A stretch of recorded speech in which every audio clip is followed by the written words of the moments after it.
Hello and welcome to the interview on France 24. Our guest today is Boutros Boutros-Ghali, a distinguished former foreign minister of Egypt and former Secretary General of the United Nations. He's still active in public life as he approaches his 90th birthday. Thank you very much for being on the show again. Good to have you back. You were Secretary General during the Rwandan genocide in the 1990s. Some people have drawn a parallel between that and the events in Syria today. Do you think that's a fair comparison, and is it fair to compare the failure of the UN to intervene in both events? I believe that it is a mistake to make a comparison between different events, because each event has its own specificity, and each event has a way to find a solution, which is different from the other one. So the fact to compare and say the United Nations have failed in situation A and situation B and situation C, I believe it is not fair for the United Nations, and it is not fair for the mediator who is doing the job to find a solution to this dispute or to this situation. Well, the mediator has resigned, so clearly he doesn't feel that his mission is really achieving anything anymore, and that's surely partly as a result of the deadlock in the United Nations Security Council. I believe, first of all, that the mediator was not supposed to accept such a job, because you are putting your successor in a difficult position. This is the role of your successor, and not your role. Your role is finished, means, since you left the organization. This is number one. Number two, I believe that the situation is not an easy one, and it will take time.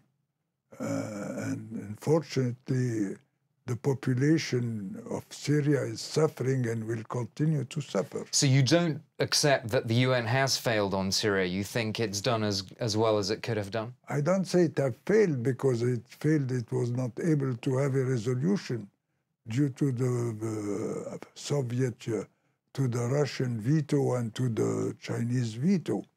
But saying this, it means the role of the mediator is not only to convince the different member states, member of the Security Council, but to convince also the two groups fighting each other.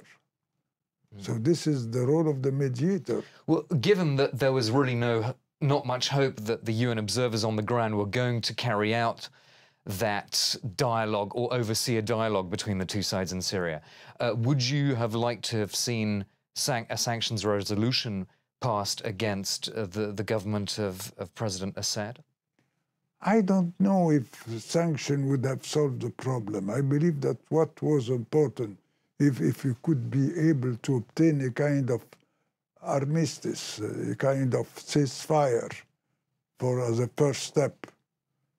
Well, that was the first point on the Kofi Annan plan, which yes, unfortunately failed. So yes, but it failed first time. Then you repeat it the second time, the third time, until till you will find a solution.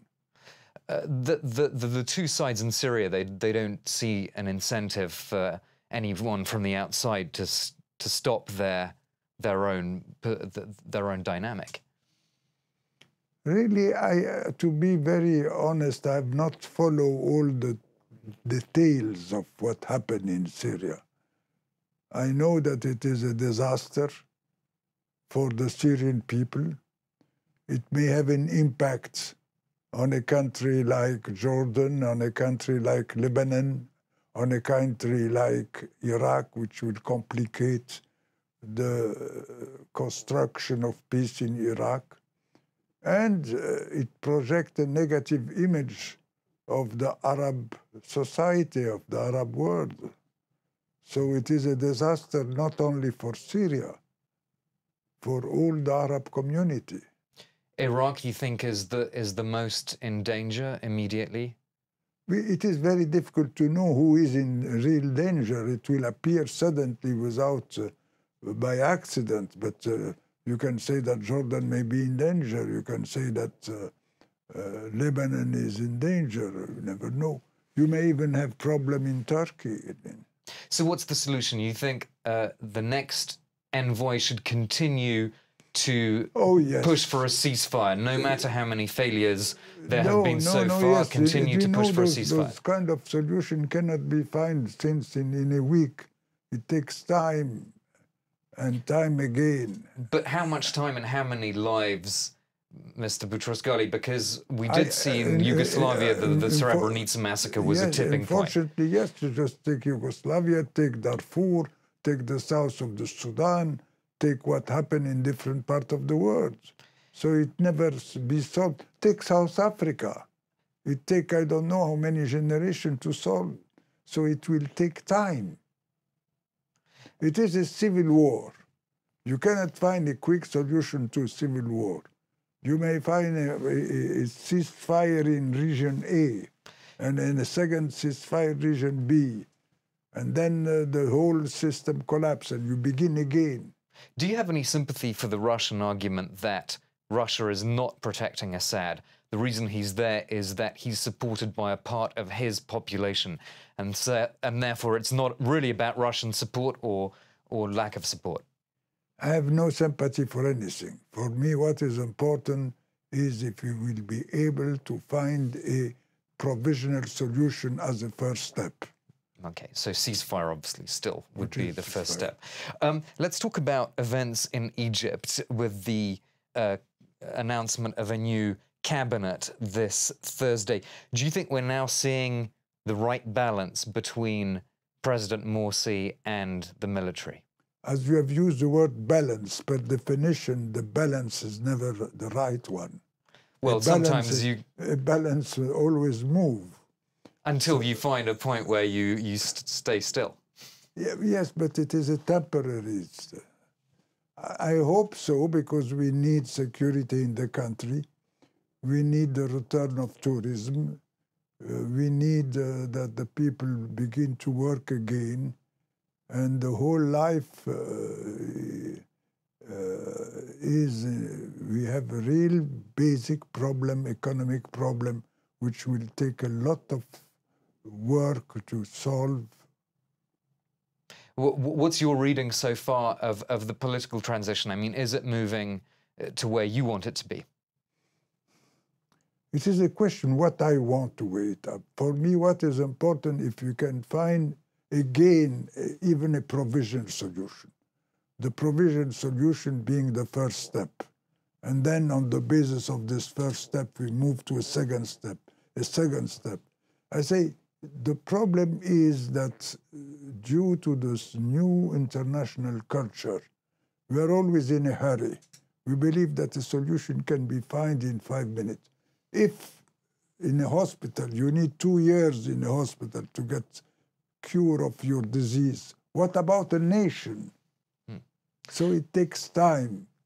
And we need courage to cope with the problem of time.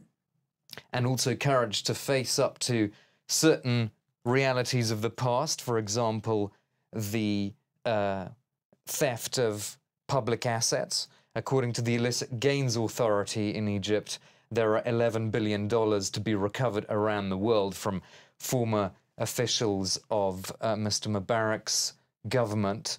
What do you make of that process, and particularly the attempts to extradite your nephew, the former finance minister, Youssef Boutros-Ghali, who we interviewed on this channel, who's living in London? My nephew have no relation with those problems, in fact. The problem of my nephew is a problem of dispute among different leaders in the system. It is not related with any financial problem.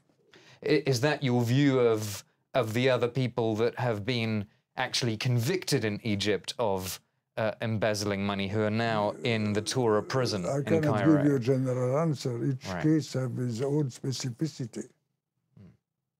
But do you believe that that's a process that is worthwhile, that it's necessary to recover these assets?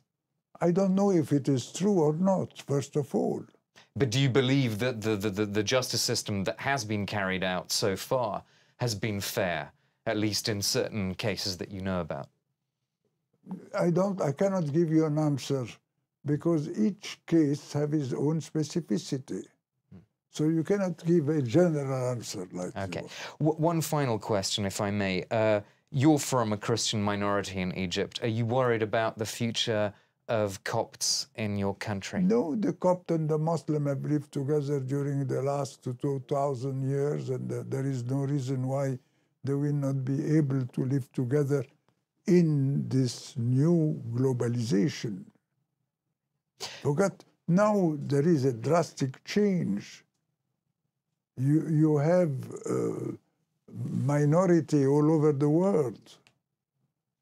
You have 6 or 7 million Muslim in France. You have Copt in Canada, in Australia, everywhere. So I believe that the new international society will be different than the society which was built on the states. Okay, on that optimistic note, we'll have to end it. Thank you very much for your time and for coming again. Boutros Ghali, former United Nations Secretary General. And that's it for this edition of The Interview on France 24.